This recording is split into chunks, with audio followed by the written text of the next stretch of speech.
it's very important to ratify the ERA because right now equality for women is not in the Constitution. You will hear some people say, but there are states that have equality laws and they are already doing this, but a state law can be changed. Putting something in the Constitution adds weight to whatever that issue is. And so when it comes to pay equity, it's a constitutional issue. There are some laws in some places around the country where if a woman changes her mind and the man does not stop, he cannot be prosecuted for rape. The laws are so unequal that even when women are sexually assaulted or sexually abused, most of the time the woman has to prove that she's not the criminal. We have a constitutional right. It should be in the Constitution. We have the right to say no. We have the right to say, I deserve the same amount of pay as my male counterpart for doing the same thing. And so it's important to ratify the ERA and put it in the Constitution because we don't need states changing their minds, and we need to make sure that everybody understands equality under the law shall not be abridged by any state on account of sex. It's about equality. You know, as a woman, I've met with discrimination.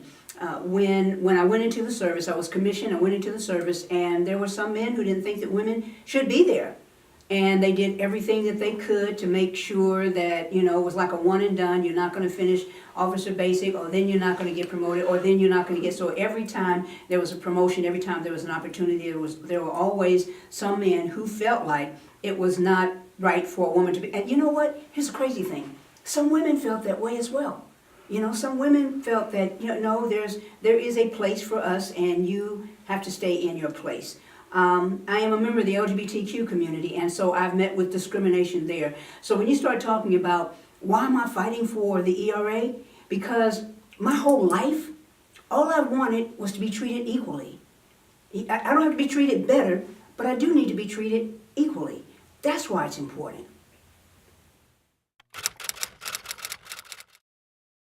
So let me say the difference between 2015 and 2017 is that we had a majority leader, Senator Aaron Ford, who has just recently been elected as Nevada's new Attorney General.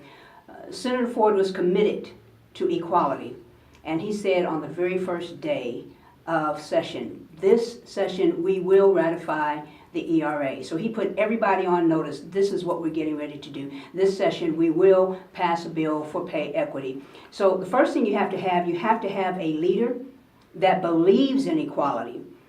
For me, it was simply a matter of not giving up. We tried and tried and tried in 2015, and they stopped us because they wouldn't bring it out of committee. Our party happened not to be in control of either house in 2015. And so once those houses flipped, then it was a matter of saying, we are going to do this, and we're going to do it now. Let me put a caveat in there. Some people have tried to make it about Democrat or Republican. Equality is not partisan. Equality is bipartisan. It's about people. It's not about party. And so it was really a matter of just saying, we're going to get it done. And for me, there was not going to be any excuse that was going to be good enough to say, let's try again the next time. No. When I'm looking for a yes, and I've put my mind to something, no is never the right answer, and I will not stop at no. No the first time, no the second time, no the third time. If I have to go 1,000 times, I'm going to keep going until we get to yes. And it was very important for me to get that done because I believe that equality right now for everyone is really a human right. One more state to 38. So here's what I believe will happen.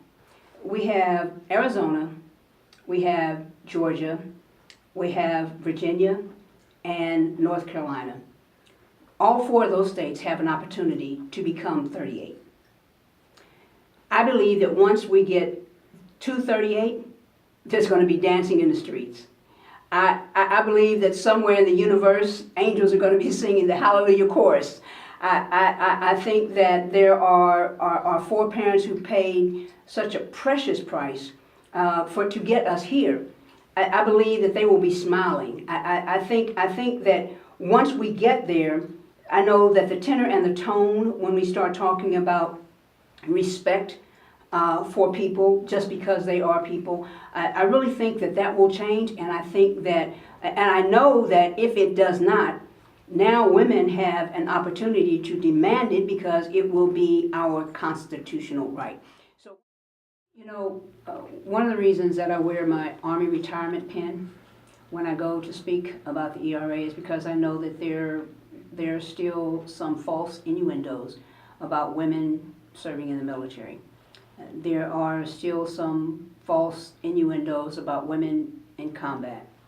Well, women have been serving in combat since the Civil War. Actually, women have been serving in combat since the War for Independence. In my district, I have an 82-year-old African-American woman who's a retired lieutenant colonel, a nurse, and she served in Vietnam. And she served right there next to the battlefield. You might as well say she was on the battlefield because as the soldiers were shot, whatever was happening to them, and they brought them into the hospital, she was right there along with the male doctors trying to save their lives.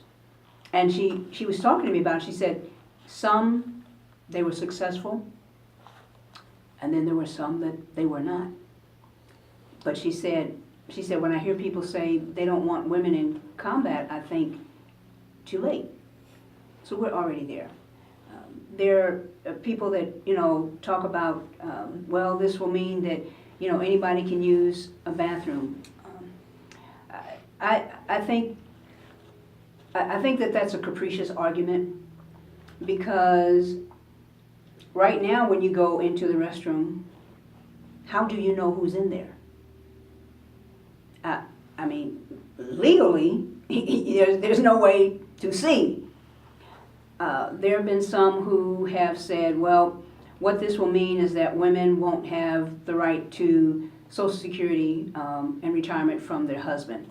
And that is not true. That question was asked in the Senate committee when we first heard it back in March of 2007. And we had our senior LCB, Legislative Council Bureau attorney, right there, and she answered it. She said, that will not happen. And so all of the arguments that have been put forth, well, it'll mean that more abortions can be, people have more access to abortions. Roe v. Wade right now is settled law.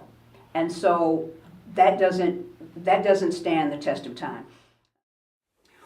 It's important for us to get this done, and once we get it done, it really pays tribute and it pays honor to the shoulders, to the people on whose shoulders we now stand, those giants, because they persevered. They put everything on the line. They put their reputations on the line. In the early days, some of them put their marriages on the line. They put their names on the line. And some of them even put their lives on the line. This struggle for equality is one that I think President Obama said, the moral arc of history bends towards justice. So people have been fighting for this for a long time. This is one more step to make sure that everyone knows that everyone has a right to life, liberty, and the pursuit of happiness. It will be a great day. I'm looking to join somebody and dance in the streets. Virginia, North Carolina, Arizona, Georgia, one of you all are going to be 38.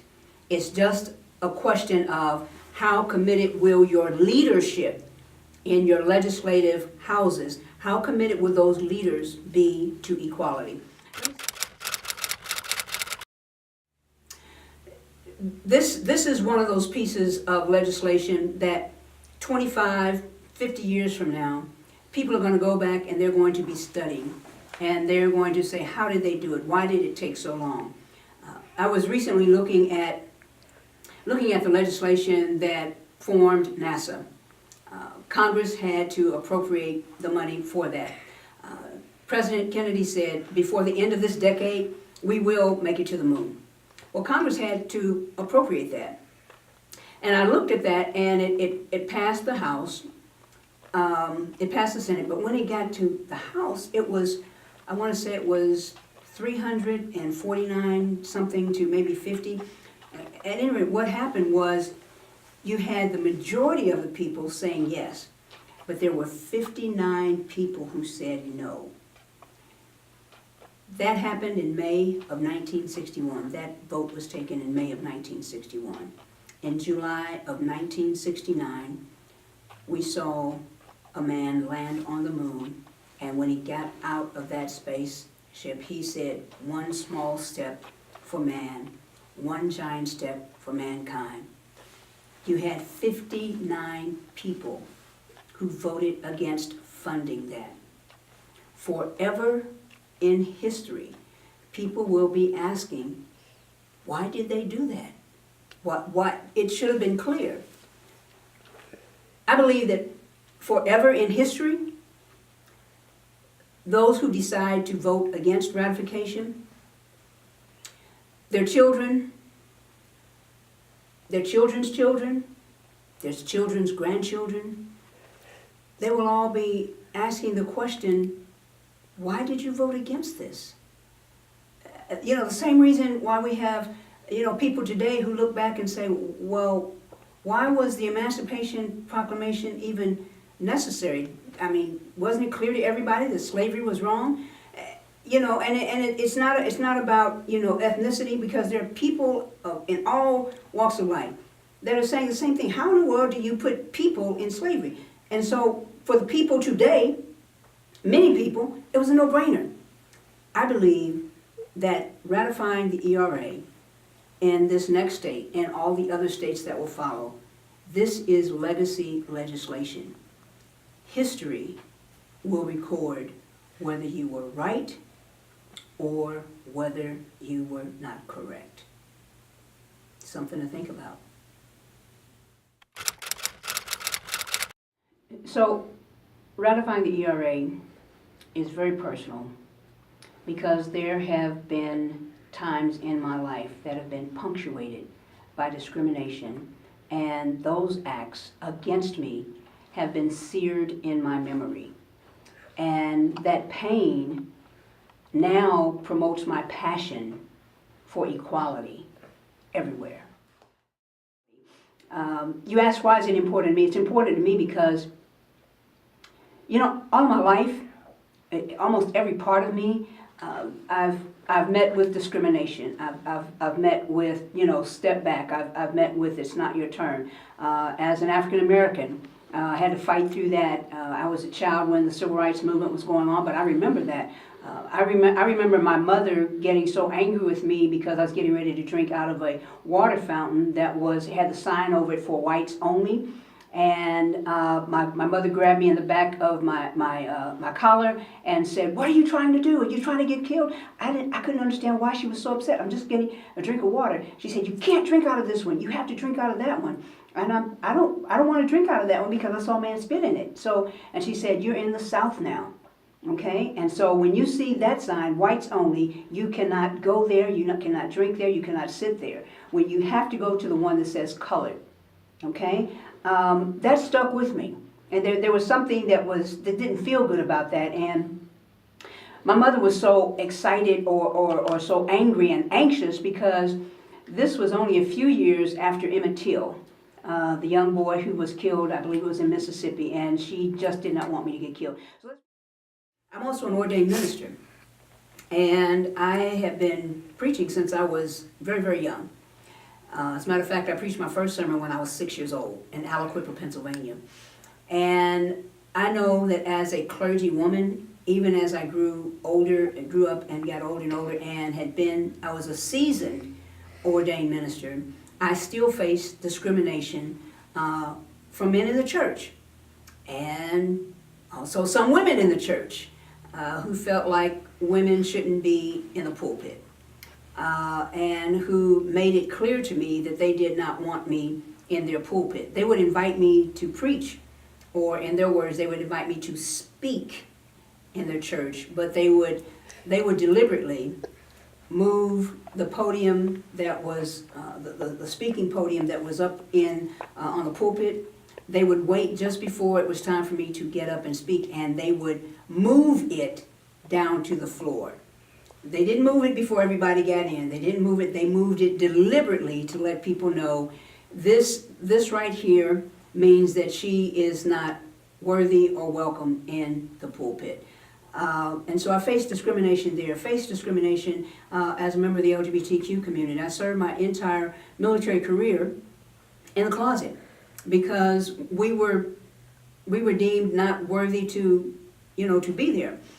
And I remember one of the senators who's now deceased. I remember him making a statement: we can't have marriage equality, and we can't let people, who are gay in the military, because it will mean that we lose our esprit de corps. It will really. And I thought about this, and I said, does he not know that there are some of us in Arlington National Cemetery?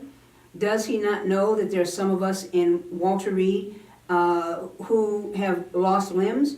Does he not know that there are some who are back in their hometown and they're dealing with TBI, they're dealing with PTSD? Does he not know that? We're already there, but we're serving in the closet because we want to serve our country. But our country refused to allow us to do that and to do it with honor, and so we had to be in the closet. And so when you talk about why is the ERA important to me, every aspect of my life, I've met discrimination. I've met with prejudice. I've met, and just because of the color of my skin, my gender, my affectional orientation, and all of those things are superficial. Putting the ERA into the Constitution means that at least now people will recognize it's about equality, period. Any law that exists in any state right now, and even if it's a law that Congress passes, those laws can be changed. And they can be changed on a whim. Putting equality for women into the Constitution makes it much more difficult for people to change the Constitution. It's important to get this done because once we clarify that it's about equality for women, now we're talking equality for everyone. For everyone. In criminal justice cases, if a man acts inappropriately with an underage female, in most states, that man will be prosecuted. There are some states that don't mention anything about an adult woman acting inappropriately with an underage boy. So we're talking really about equality there. It's one of those things that I can't tell you just how important it is for us to get this done. It's important because right now, in many parts of the world, people who have been our friends are not sure where we stand. And passing the ERA, it's not a partisan issue, but it will punctuate the point that America is still the leader when it comes to human rights. We still lead the way. Ratifying the ERA punctuates that point.